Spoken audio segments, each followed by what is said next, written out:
Welcome to the Global Gaming Business Podcast. I'm Roger Gros, the publisher of GGB, and this week we sit down with Christopher Justice, the CEO of Pavilion Payments, on why his company has the perfect solution for cashless transactions both in land-based casinos and online gaming. This podcast is sponsored by Pavilion Payments, which empowers gaming institutions to create an enhanced patron experience with a complete suite of integrated payment solutions that enable safe, secure, and trusted cash access at the cage, on the casino floor, or online. Learn more at pavilionpayments.com. Pavilion Payments was recently rebranded, and Justice explains the complicated process of picking a new name for the same company that he believes has a solution for cashless transactions in the casino industry. Justice has a long career in payments, and he explains why Pavilion has achieved success in the industry and why he thinks the cashless revolution is ready to take hold in the gaming business. He spoke with me at the Pavilion Payments offices in Las Vegas in December. Chris, great to see you again. We're just talking about how long it's been since we've known each other, and you've done such great things for the industry up until this today. I mean, the changes that cashless transactions have brought to the industry has been great. You were one of the pioneers. Yeah, thank you. Yeah, we started actually working on cashless when I got here in 2017. Yeah, and we had actually presented kind of a full-on cashless solution, which we have in the marketplace now called VIP Mobility, but that was actually G2E in 19. Okay. We were supposed to roll out our first location first quarter of 2020. Okay. And of course, everybody knows how the rest of that story played out. We were days away from launching when the entirety of the industry shut down. Yeah. So give us some of your background before you got into the industry here, and what led up to what was Global Cash at the time, right? Global Payments Gaming Services. Right. But I actually started out my career in accommodated gaming services many years ago. Prior to us selling that business off to, we were a Welsh Carson Anderson Stowe portfolio company. Sold that business off to First Data, and ultimately that business continued to grow and evolve. But I really have stayed in the payments world for the last 25, 30 years, working primarily with some of the world's biggest organizations to develop the omni-channel shopping experience that we've all grown to enjoy, especially post-pandemic. Mm-hmm. And so when Global Payments recruited me to come in to join this organization, it was really around driving a tech-led payment strategy around orchestrating the hardware, software, and services necessary to drive a very efficient process. And as you know, looking at the gaming industry, while the rest of the world has rapidly iterated from a digital transformation perspective, gaming's still the biggest user of cash on the planet. Sure. Still a lot of things that are very disconnected, manual, not fully integrated.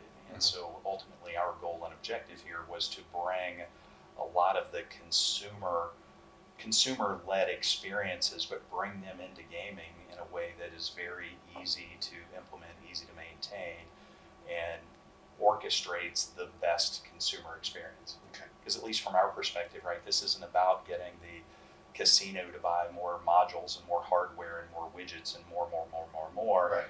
It's really around how do we leverage the infrastructure that exists to deliver an experience to a consumer that is far more consistent with how they spend their money everywhere else. Sure, no question. Yeah. So you recently changed the name of the company to Pavilion Payments. Tell us why you did that, and what was the process in deciding what the name was? Wow, that is a very it is a very big process to name an organization. So part of it is carving ourselves out of Global Payments, Fortune 500 company. There was no part of the name that we could carry forward, right? Sure. Already owned by the public parent. So we went through an elaborate process with branding organizations and trying to find names, URLs, social handles, and all of the other things that go into creating a company where you're going to get basically green lights across the board is a very difficult process. Right. So we went through thousands and thousands of names and ultimately decided on Pavilion Payments because it passed all of the things that we needed in order to make sure that we can hang out a shingle, we can do all of our marketing, we can trademark and brand and all the things that are necessary to make that come to fruition. Okay. Yeah. Yeah. Well, Set this down since it's a chirping. good name. You can remember it, and it's not like a slot company that I won't mention. Where did you come up with that one? But it makes sense. Absolutely. Yeah. Well, no, and of course, there's a whole marketing discussion in and around, because Of course, Pavilion is a place for purposeful meetings, and where you can bring effectively all payments under a single roof. Sure. And so there's a lot of interesting branding things that really tie together with it. But ultimately, we do feel that we are bringing a consumer experience along with operating efficiencies to the casino operators. Sure. To deliver a full 360-degree view of the customer and the experience, Right. and have something where we can purposefully deliver real value to our customers. Okay, great. So when we first started talking, I was 5 or 6 years ago, there weren't that many companies. There were you and a couple of other companies that were in this field. Now there seems like there's 100. When we go to some of the trade shows, you see so many payment processors there. And how do you think this is going to play out? Or is this going to be an issue where there's a lot of consolidation, or they'll just move on to something else? Or what do you think is going to happen here? I think it's an interesting question, and I think a lot of folks have tried to jump in with the explosion of sports betting. Right? Oh my gosh! Well, everybody needs to be in sports betting, and yet I think what people will find is, just like gaming, it's very gaming in general is very different than just payments in general. Right. So you've got a lot of organizations that focus on restaurant, retail, hotel payments, and Sure. it's a fairly, I wouldn't say it's an easy business. It's got its own set of complexity, but yet what we do in gaming is a very different set of transaction types and rules and regs than what folks experience outside of gaming. Right. And everything seems really, really easy until you're in the middle of it. And I think certainly through your career, you've seen a lot of PowerPoint presentations that come along and go, wow, this is going to be the next big thing. It's the greatest thing since sliced bread. And yet most of them never get off the PowerPoint and actually are proven into the marketplace. Right. And that's been one of the hallmarks that we've tried to do since I joined, was make sure that everything that we do is in the marketplace. Mm-hmm. It's delivering the results that we expect. So what you see is what you get. Sure. And we're trying to provide a lot of certainty to our operating partners. Okay, great. So you have partnered with a few of these other payment services, and is there synergies with those partnerships, or are there things that you bring to the table that you bring something else to the table? Oh, 100%. Like as far as like things, for example, with VIP mobility, we've Right. partnered with CPI and JCM to Right. be able to deliver electronic vouchers down to the game. Mm-hmm. Part of the reason that we partner is we don't want to be all things to all people. We're not trying to boil the ocean, and there are a lot of very good, very high quality organizations in this marketplace who deliver excellence in the things they do. So our approach is we are going to stick to our knitting and deliver the things that we do very well, and we're going to partner with the best of breed organizations within the industry to do what they do well. And we believe that, right, if we're bringing all of these best-in-class providers together to deliver a cohesive solution, that we will be able to do what we've been doing, which is delivering high-quality excellence, not only in terms of the guest experience, but the operating results for the casino. Okay, great. So how does Pavilion Payments kind of get into the online sports betting industry and kind of make it seamless for those industries to come to the land-based casino industry? Yeah, great question. So we've been in the online space since before PASPA was repealed, Right. and our pedigree just as a payments company is just in and around orchestrating payments. So whether it's the physical brick and mortar side of the business or the digital sports betting, iCasino, iLottery side of the business, it's just a core pedigree of what we do.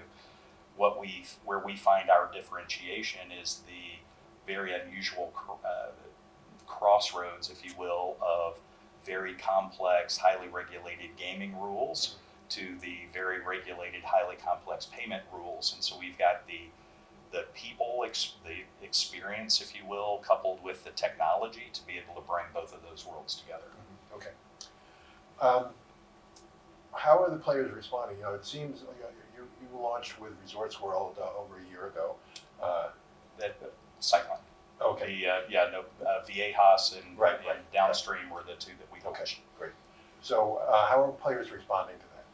Players have responded very, very well, and I think it's because we spent a lot of time with Apple and Google user experience folks to really understand how to put an app together that works for the guest. So whether it's my 26-year-old daughter or it's my 80-year-old mother, you've got to be able to deploy an application that somebody can pick up and use without feeling like, wow, how do I train the customer? How do I train the staff? I mean, the gyrations that a lot of things in the casino space have tended to do, we looked and said, that's a non-starter. I need you to be able to download an app and know what to do with it the second that you get it.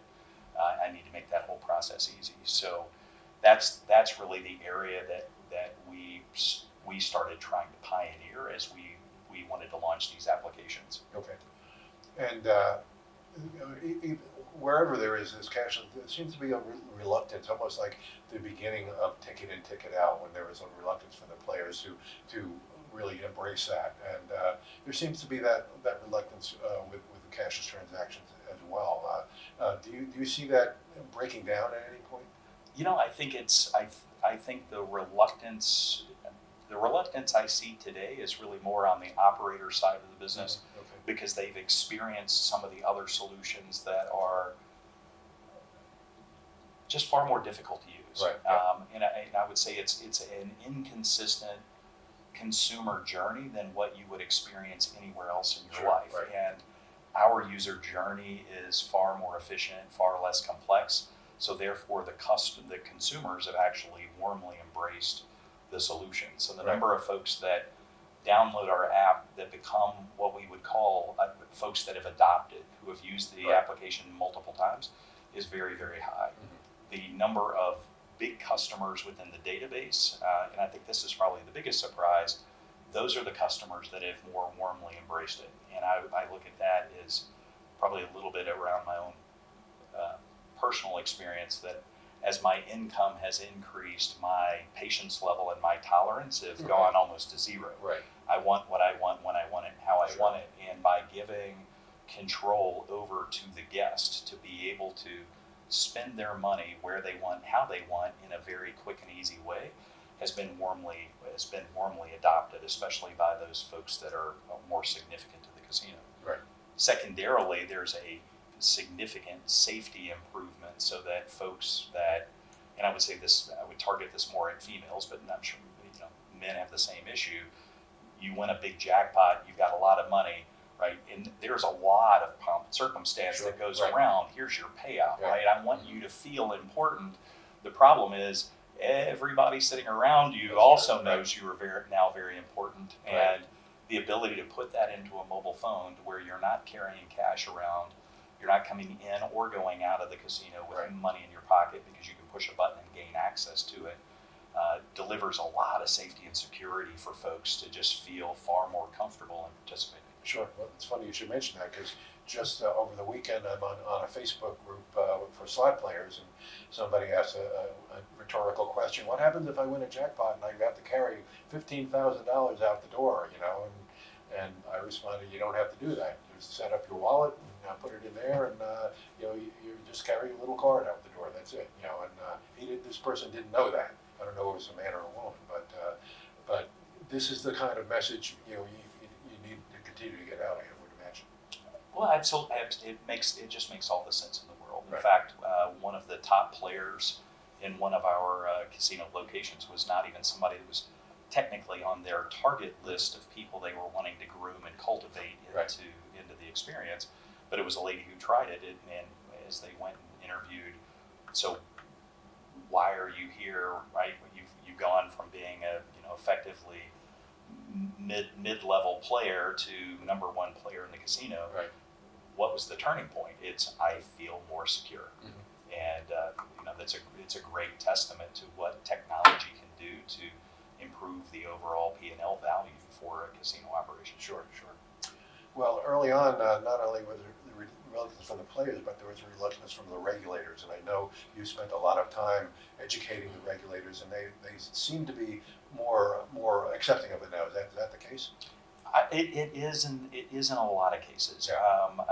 One of the things that we've been actually kicking around a little bit is we started calling our application cashless. Everybody adopted the cashless vernacular, and yet effectively ours is leveraging the TITO system. So the rules and the regs are already built for ticketing. So everything that we're doing really works within the confines of existing regulations. But because we've added cashless to the conversation, now I need to go through and really pay attention and make sure my rules and regs, support cashless. Right. And I think all cashless applications are being thrown in one big bucket, and some of them are, I think ours, especially based on TITO and the fact that the rules and the regs already support what we're doing, makes sense. And some of them are a little bit more complex, especially if you're looking at it from a regulator perspective. So how do you make cashless regs broad enough to allow effectively competition in the marketplace, all the while protecting the industry, game integrity, responsible gaming, and all the other components. So it's probably a little bit of a mixed bag of tricks at the minute in terms of regulators that are forward leaning and other regulators who want to say, wait a minute, I need to look at all of these things before I move forward on any. Sure, and I imagine it's also frustrating. The regulatory community the turnover is so massive every year. A new governor comes in and he appoints all new regulators who probably know nothing about the industry. It's a political appointment. I mean, so you have to continue to re-educate these people, I would imagine. Oh, without a doubt, without a doubt. But a lot of really smart people that are warmly embracing it, and a lot who would sit down and say, "Wow, I'm really surprised that this kind of thing hasn't been in this industry long before now," because it reduces the AML footprint of organizations, helps to reduce suspicious activity. It really helps to improve the overall compliance for a variety of things within the casino space. And frankly, let's face it, the other part of it is responsible gaming. That there are tools and capabilities that we can deliver to you electronically to help you establish the guardrails that you may want or need that can't be done in a cash-like environment. Right. So tell us about the sign-up process and how that works. The VIP mobility is part of this, correct? It is. So VIP Mobility is the infrastructure that we launched. So it's an app that you can download from the App Store, and then effectively it enables a complete turnkey self-service capability for you to touch a button, move money, and be able to then actively participate at your favorite game. So whether it's slots or tables. So that was the infrastructure that we rolled out originally. It's all based on the TITO ticketing system. So everything is tracked and audited down to, every interaction everywhere is tracked and audited. What we launched at G2E was the ability to use your favorite mobile application that you would make payments at Whole Foods or someplace else, to be able to open up your phone, scan a code, fund your game with whatever amount of money it is without any kind of an application. So ultimately, trying to make sure that the transaction that you do in the casino space is very similar to what you would do outside of the casino space. So again, kind of back to our kind of pedigree, though, it's giving you, the consumer, what you want. So the ability for you to establish your responsible gaming parameters. It's the ability for you to fund up using things that look easy.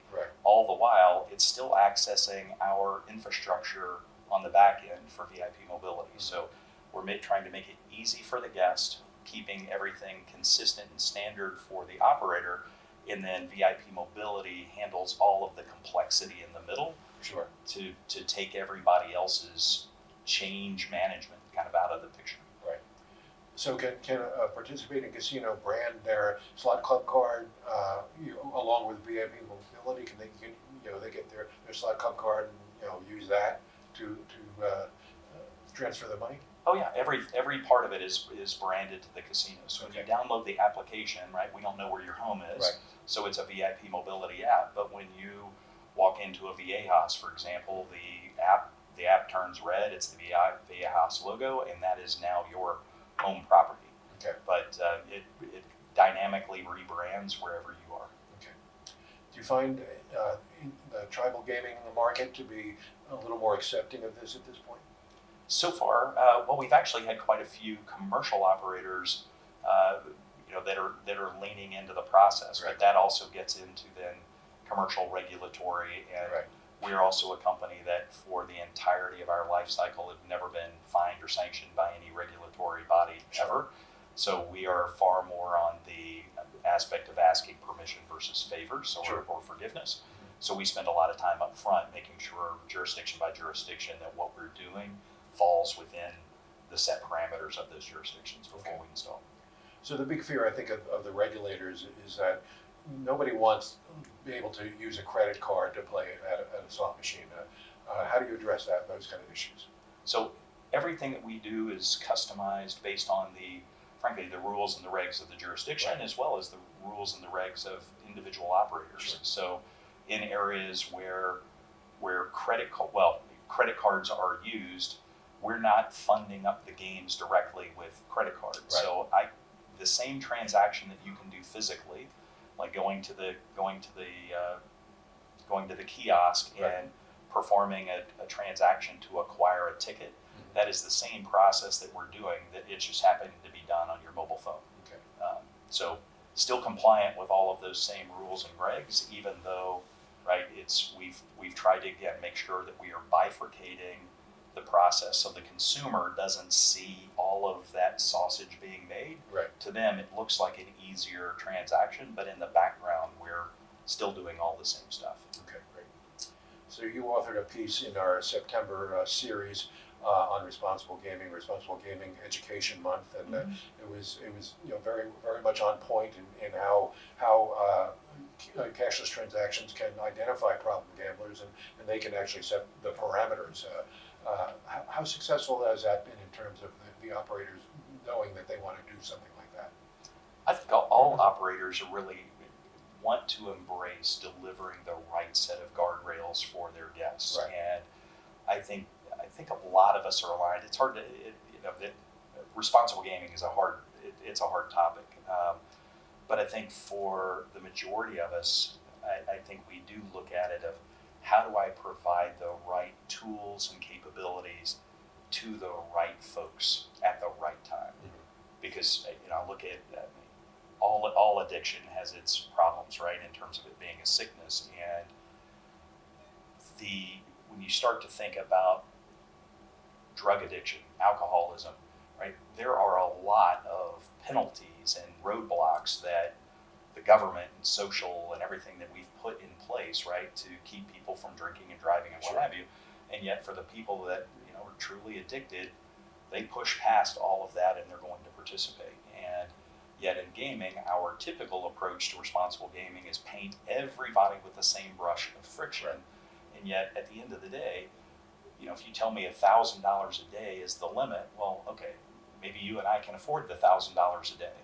That would bankrupt a lot of people. So it's an artificial barrier that isn't necessarily helping everybody. Sure. And for the person that's in trouble can easily push past. So electronic capabilities to really help those folks establish their own guidelines, to their own parameters, or even to be able to identify when somebody seems to be ahead of themselves are I think, important capabilities that we should embrace. Sure. Okay.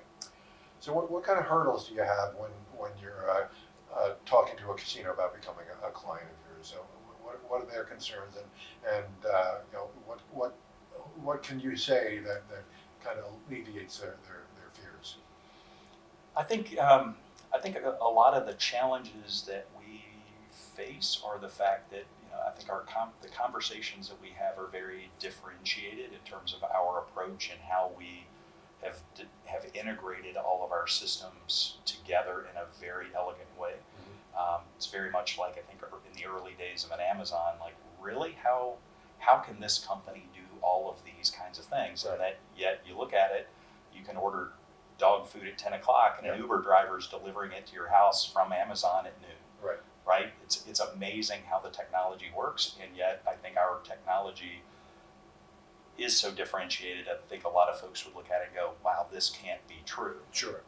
Until they go to one of our properties and actually see it all works exactly the way we talk about. Right, exactly. So is your goal to have every gaming transaction cashless? I don't know if every is the appropriate way to look at it. Yeah. I look at it in terms of we need to meet you where you are. And so I've told this story a lot, but my grandfather, until the day he passed, went to the post office every day because he liked talking to the guys in the post office, right? Telling war stories and all that stuff. Not that they weren't delivering the mail to his house, but that was just his thing. And when I look at a casino, right, especially locals casinos, these people live in your neighborhood, right? They go to school, their kids go to school with your kids, they go to church with you on Sundays, whatever the case may be. There are some number of people that want to see those employees and have those relationships day in and day out, all the while others don't want to do that because I might want to see you socially. I don't want to see you during my gaming visit or whatever the case may be. So if we can meet the guest where they are, so if somebody wants self-service, if somebody wants automation, if somebody wants something, if we can deliver those tools and capabilities where they are, then they're more likely to feel comfortable. And as they feel more comfortable, they will provide a greater degree of loyalty and frequency to the casino. And so I don't think there'll never be a time when it's always going to be all electronic 100% of the time, but when you start to look at even holiday purchases this year, I mean, last year, 60% of all holiday purchases were done on a mobile phone. That number is going to be a lot bigger this year. It just stands to reason that there are a whole bunch of people that are going to want to sit down at their favorite game and push a button on their phone and make this whole thing happen. Okay. So one more question though. When